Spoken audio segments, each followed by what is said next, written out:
Well, I don't know if you're a tea drinker or not, but I want to throw an example out to you that you can probably relate to help describe today's topic. It's called solubility. And I want you to think about if you were going to put sugar in tea. Now, I drink green tea sometimes in the winter just because I like it because it's warm, and I don't use sugar in it because it's really pretty bad for you. Um, but if you've ever seen somebody try to stir sugar into their tea or maybe their coffee, does it make sense that you can't just add an infinite amount of sugar? Because at some point you dump enough in there and you stir it up and the sugar no longer dissolves.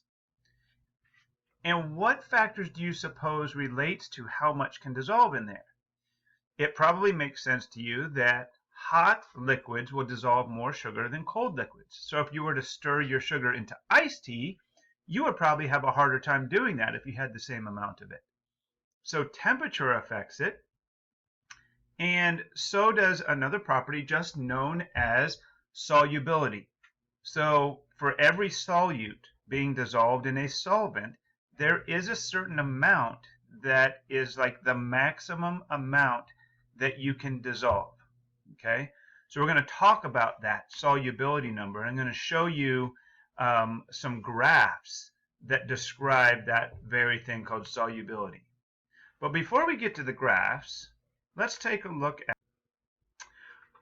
at three terms that I want you to recognize: unsaturated, saturated, and supersaturated. So I've got some picture examples here, and I think those will be helpful. I wouldn't recommend you try to draw them. They're just meant to help me have this conversation with you. You could certainly describe the terms that are below each of those, or the words that are below each term. But think about the sugar in the tea example. For the most part, somebody drinking tea would be drinking an unsaturated solution. What that means is if they wanted to add a little bit more sugar into their tea, they could put some in, stir it around for a little while, and it would eventually dissolve. However, if they really have a sweet tooth, not to mention that being really unhealthy, you might reach a point where the tea becomes saturated with sugar. That means if you try to put any more sugar in, it will not dissolve. It is as concentrated with sugar as it can be, and that's what we call saturated. You know, we use that word saturated for other things as well. For example, if a sponge gets saturated with water, that means it can't hold any more water, and you'd have to wring it out, and then it's unsaturated and you could absorb some more in there. That's a similar idea. So a saturated solution means it cannot hold any more solute. Now remember, that's going to depend on the temperature. If we warm it up, we might be able to get it to dissolve a little bit more. Or obviously, if we added more solvent, we could get it to dissolve a little bit more. But we're talking about things that are at the same temperature, in the same amount of solution. There is a certain number that describes what would be saturated, okay? And then there is this interesting example of something called supersaturated. It's actually a really difficult thing to do, but I am going to try to demonstrate that as part of one of our lab experiences here. So in a supersaturated solution, you actually have dissolved more solute than you're supposed to be able to beyond being saturated.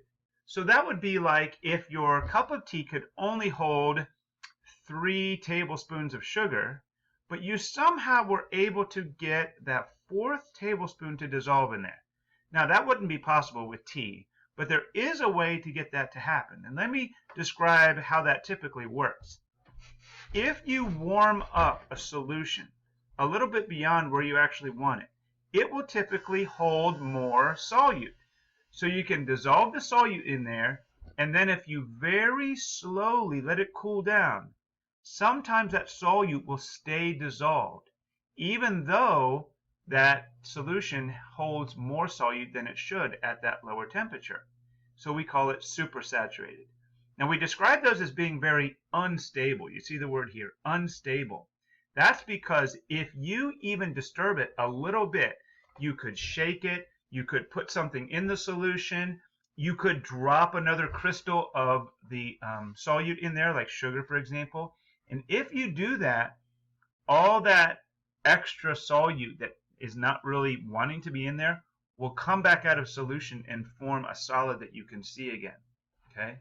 This is exactly what happened with rock candy. So I'm going to show you at some point how I tried to make rock candy using a supersaturated solution of sugar in water.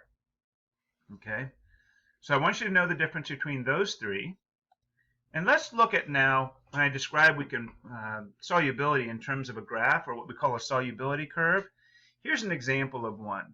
I blocked out what substance this actually is because it doesn't really matter. But notice what we have here on the axis. So the amount that we can dissolve in grams of solute is here on the vertical or the dependent axis. And temperature, remember it is going to depend on temperature, is here on the horizontal axis. So what this is showing is, as the temperature is higher, you can dissolve more and more solute into, notice it says here, 100 milliliters of H2O. Okay, so it's a measure of solubility in grams per 100 milliliters of H2O. All right, and there's this line right here. That's the magic line that makes a saturated solution. Any more than that, we're up here in the supersaturated range, and anything less than that, down below the curve, would be unsaturated, and we could add a little bit more. So let's look at the kinds of questions we might answer. The first question might be, what is the maximum mass of solute that you can dissolve in 100 milliliters of water at 60 degrees C?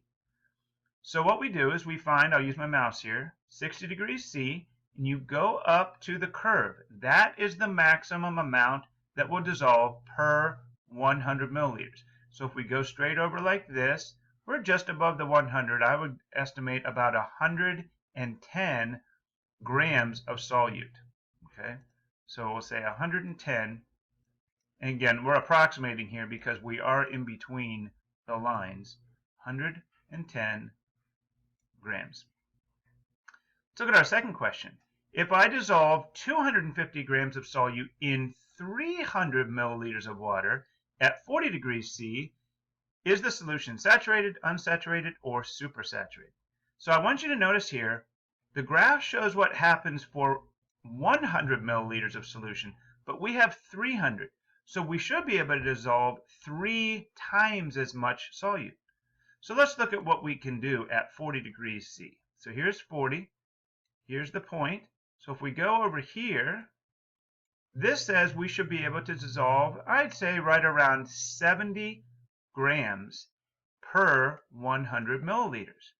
But if we have 3 times as much solution, we should be able to dissolve 3 times as much solute. So instead of 70 grams, we should be able to do 210 grams. So what would it be if we had 250 grams? Well, that's clearly more than what would normally be saturated.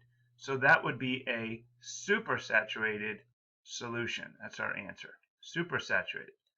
Okay, I'd say around 210 would be saturated, so 250 is more than that, or supersaturated. And our last question here, about how many grams of solute will dissolve in 50 milliliters of water at 80 degrees C? So very similar to question 1, except now instead of 100 milliliters of water, we're only using 50. So does it make sense that we should only be able to dissolve half of what this chart shows us at 80 degrees? So at 80 degrees, here we're going to go up. Again, we go to the graph. I'll use blue now for this one. We go over. We're right around here. I'm going to say that's right around 170 or so per 100 milliliters. So if we only had 50, then we have about half that amount. Half of 170 grams would be right around 85 grams of solute. And notice I said about, because I do realize you're reading off of a graph here and I don't expect it to be perfect. Okay, so those are some questions that we can answer using a solubility curve. All right, so I think that's going to do it here. So make sure you can see the difference between unsaturated, saturated, and supersaturated, and then be able to answer some questions from a solubility curve, and you'll be in good shape. All right. Thanks for watching.